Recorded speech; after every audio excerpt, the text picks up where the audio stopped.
പ്രതിപക്ഷ നേതാവ് രാഹുൽ ഗാന്ധി ലോക്സഭയിൽ നടത്തിയ ഒൺമാൻ ഷോ നമ്മൾ കണ്ടതാണ്. ഹിന്ദുക്കളെ മുഴുവൻ അധിക്ഷേപിക്കുന്ന കാഴ്ചയാണ് നമ്മൾ കണ്ടത്.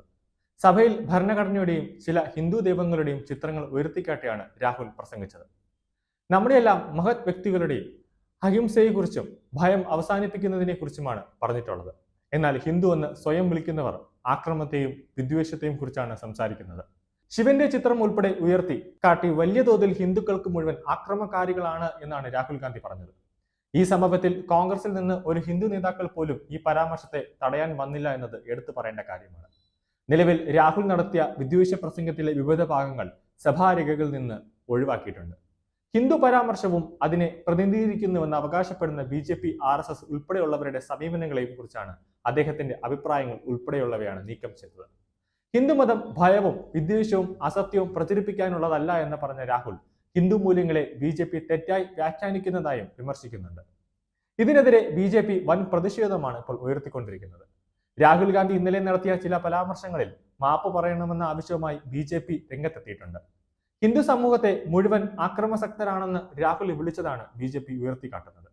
അതേസമയം രാഹുൽ ഗാന്ധി പാർലമെന്റിൽ നടത്തിയ പ്രസംഗത്തിലെ വാസ്തവ വിരുദ്ധമായ അഗ്നിവീർ, ഹിന്ദു അവഹേളനം അടക്കമുള്ള പരാമർശങ്ങൾ സഭാരേഖകളിൽ നിന്ന് നീക്കിയിട്ടുണ്ട്.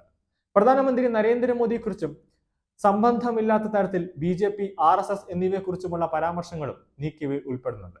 ഇന്നലെ രാഹുലിന്റെ പ്രസംഗത്തിനിടെ പ്രധാനമന്ത്രി നരേന്ദ്രമോദി 3 തവണ ഇടപെടുകയും ചെയ്തു. സ്പീക്കർ ഉൾപ്പെടെ ശക്തമായ രീതിയിൽ ഇടപെടുന്ന കാഴ്ച നമ്മൾ കണ്ടതാണ്. അതുകൂടാതെ സ്പീക്കർ അതിരൂക്ഷമായി തന്നെ രാഹുൽ ഗാന്ധി സ്പീക്കറെ അപമാനിക്കുന്നത് നമ്മൾ കണ്ടതാണ്. അതായത് നരേന്ദ്രമോദി ഹസ്തദാനം കൊടുത്തപ്പോൾ അദ്ദേഹത്തിന് മുമ്പിൽ കുനിഞ്ഞുവെന്നും എന്റെ മുന്നിൽ കുനിഞ്ഞില്ല എന്നൊക്കെ രാഹുൽ അവിടെ വലിയ തോതിൽ ബഹളം വയ്ക്കുന്നത് നമ്മൾ കണ്ടതാണ്. ഹിന്ദു മതത്തിന്റെ പേരിൽ വിദ്വേഷവും ഹിംസയും പ്രചരിപ്പിക്കുന്നുവെന്ന ഭരണപക്ഷത്തെ ചൂണ്ടിയുള്ള രാഹുലിന്റെ പരാമർശമായിരുന്നു ട്രഷറി ബെഞ്ചിനെ ചൊടിപ്പിച്ചത്. രാഹുൽ മാപ്പ് പറയണമെന്ന് അമിത്ഷായും ആവശ്യപ്പെട്ടു. എന്നാൽ മോദിയോ RSSോ BJPയോ ഹിന്ദുക്കളെ ആകെ പ്രതിനിധീകരിക്കുന്നില്ലെന്നാണ് രാഹുലിന്റെ മറുപടി. സത്യത്തിനൊപ്പം നിൽക്കണമെന്നും അതിനെ ഭയന്ന് പോകരുതെന്ന് ഹിന്ദുമതത്തിൽ വ്യക്തമായി എഴുതിയിരിക്കുന്നുവെന്നും രാഹുൽ ചൂണ്ടിക്കാട്ടി. ഒരു കാരണവശാലും ഹിന്ദു മതത്തെ അനുകൂലിക്കുന്നില്ല എന്ന നിലപാടാണ് രാഹുൽ ഇപ്പോൾ എടുത്തിട്ടുള്ളത്. ഇലക്ഷൻ സമയമെല്ലാം കഴിഞ്ഞതുകൊണ്ടാണ് രാഹുൽ ഇപ്പോൾ ഹിന്ദു മതത്തെ തള്ളിപ്പറയുന്ന കാഴ്ച നമ്മൾ കാണുന്നത്. വോട്ട് സമയത്ത് വോട്ട് പിടിക്കാനും വേണ്ടി സംസ്ഥാനത്തുള്ള സകല ഹിന്ദു ക്ഷേത്രങ്ങളിലെ അമ്പലങ്ങളിൽ പോയിരുന്ന് അവിടെ കാണിക്കുന്ന ഷോ നമ്മളെല്ലാം കൂടെ ചാനലിൽ കൂടെ കാണുന്നതാണ്.